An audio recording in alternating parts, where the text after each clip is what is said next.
This beautiful painting by Francis Spate, Cameron Art Museum acquired in 2004. Our former director, Ren Brown. It was actually Ren's last act with his long, most prosperous career with us, 19 years long. This was the decision for our acquisitions committee to acquire this work was one of the last very happy things that Ren experienced before he passed away in July 2004. And Ren had worked with Francis Spate's family on this acquisition. It's a painting from 1929-1930 of an area that Spate called Little Italy in Pennsylvania. He lived in Bucks County for many years, and there was so much immigration, Italian immigration, basically during the 1880s through the 1930s to this area. Much of the drive for that influx of promise in life was the coal, coke, steel, locomotive industries. And Spate so poignantly presents, to my mind, the old world and the new world, and it's divided by the Youghiogheny River in this work. Let's investigate it together. See the reference of the locomotive winding its way along this trail between these largely rural structures that may look very much even like simple structures in Italy, and see the Youghiogheny River, and then the plants with the smokestacks billowing in the distance, and then the smoke rolling into the mountain forms. Look at this old world light here in the foreground. And I love the distance that Spate chose down on this scene. This woman with her little basket walking down the steps. This woman looking down at her with her child at her knees, as kids are wont to do. We have little farm animals, chickens and goats here in this gated area. More children playing, a little animal house, whether it's the little goat house here. So it's very much domesticated, very modest, domesticated activities of the moments of life. And then we move into this industrialized world across the river.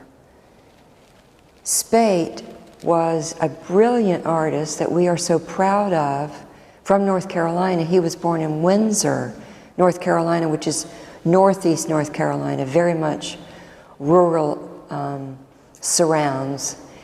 And he ultimately had an extremely successful career as a teacher and an artist associated with the Pennsylvania Academy of the Fine Arts. His painting, even though he lived so much of his life in Philadelphia, bustling, growing, important city in the US, he chose to take his paint box and his palette and his canvas out into the rural reaches of Bucks County. And so this is much of what Little Italy is very consistent with Spate's prodigious outpouring. He was an extremely prolific painter. It's amazing to think that he reached as many students and created as much work of his own as he did. He and his wife Sarah, whom he met at the Pennsylvania Academy, they ultimately moved back to northeast North Carolina, and he was on the faculty of East Carolina University, affecting the lives of so many artists that became the next generation, and then they affected the next generation. So his impact on North Carolina alone is considerable. We are so proud of this most beautiful painting of Little Italy. Please spend time going into all of these little vignettes and these little old world spaces, moving into the new world spaces. I think it's very interesting he did this painting around 1930, which really marked kind of the end of the considerable influx of immigrants from Italy into this region of Pennsylvania.